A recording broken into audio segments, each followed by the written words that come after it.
ادھر تو آپ 680 نہیں لگاتے. اور دوسری ایک FIR سامنے آئی ہے چھتر تھانے کے اندر جہاں پہ لوگ تو ہم نے بیل آؤٹ کرا لیے, لیکن جب وہاں پہ موٹر سائیکل لینے گئے تو وہاں پہ جب پیپر ہم نے دیکھا تو 680 لگا ہوا. تو پھر یہ ریاستی بدنیتی جو کہہ لیں, اداروں کی بدنیتی بےایمانی جو ہے وہ سامنے آ رہی ہے کہ ایک طرف قتل ہوا بندہ دن دہاڑے وہاں پہ 680 نہیں لگ رہا, اور دوسری طرف لڑکوں نے احتجاج کیا چھتر میں تو ان کے خلاف 680 لگ گیا.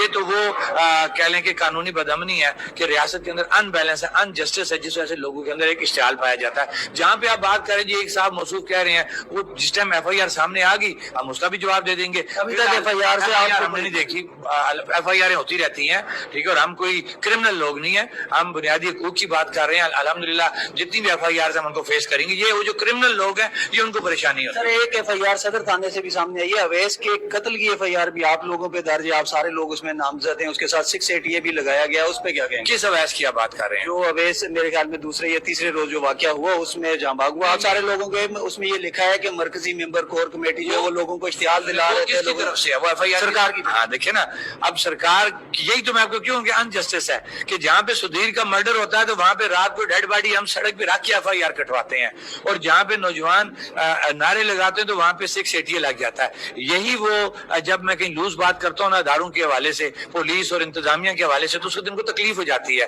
یہ وہ تکلیف کا بیسک پوائنٹ ہے کہ جناب بندہ بھی مارے گیا ایکشن کمیٹی کا اور FIR بھی ایکشن کمیٹی کے اوپر کٹوا رہے ہیں. تو یہ ریاست کا ان اداروں کا دوہرا معیار ہے کہ انہوں نے اپنا باپ کسی اور کو بنایا ہوا ہے. معذرت کے ساتھ میں لوز ٹاک کبھی نہیں کرتا, لیکن جب اس طرح کا ہوگا قانون کہ واقعہ اور آپ FIR کیا کٹوا رہے تو پھر یہ ثابت ہوتا ہے کہ ان FIRوں پہ سارے سسٹم اسی طرح چلتی ہیں اور ان پہ سٹینڈ کرتی ہے سرکار بھی, اور یہ آپ کے خلاف کاروائیاں شروع کی جاتی ہے. تو کیا اب یہ باتیں ختم ہو گئی ہیں, ہم نے بہت قانون ضابطہ اخلاق ہر چیز دیکھ لی ہے.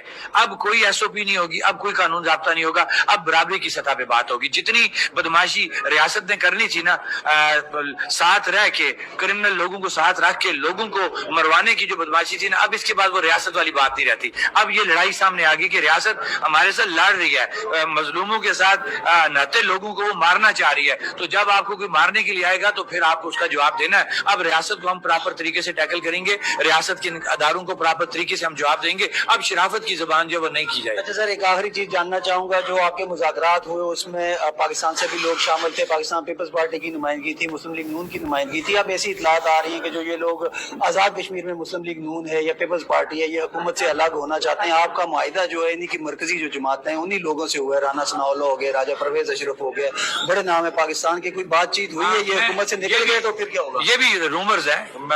رات کو میں آپ کو بتا رہا ہوں نا, ہمارا میں نے اسٹیج سے ذکر کیا تھا, وہ بھی کسی نے توڑ موڑ کے اور خبر لگائی ہوئی ہے کہ میں نے یہ کہا تھا جی انجم زمان صاحب نے مجھے چٹ بھیجی ہے. وہ چٹ کیا تھی کہ رانا ثناءاللہ صاحب کو ان کی کال آئی ہے اور وہ یہ کہہ رہے ہیں کہ ہماری پوری کمیٹی کو بلایا تھا وزیر اعظم پاکستان نے, اور انہوں نے کہا کہ جو کمٹمنٹ صاحب وہاں پہ پوری کر کے آئے ہیں ان پہ عمل درآمد کرنا ہے, اور مزید بھی اگر کچھ چیزیں ہیں ان کو سیٹل کرنا ہے. تو جب ریاست پاکستان کا جو ہیڈ ہے وہ یہ آپ کو شورٹی دے رہا ہے, اور رانا ثناءاللہ اس کمیٹی کے سینئر ترین بندے تھے, اور ہمیں بڑی خوشی ہے کہ ان جیسا میچور سیاستدان ہماری کمیٹی میں تھا.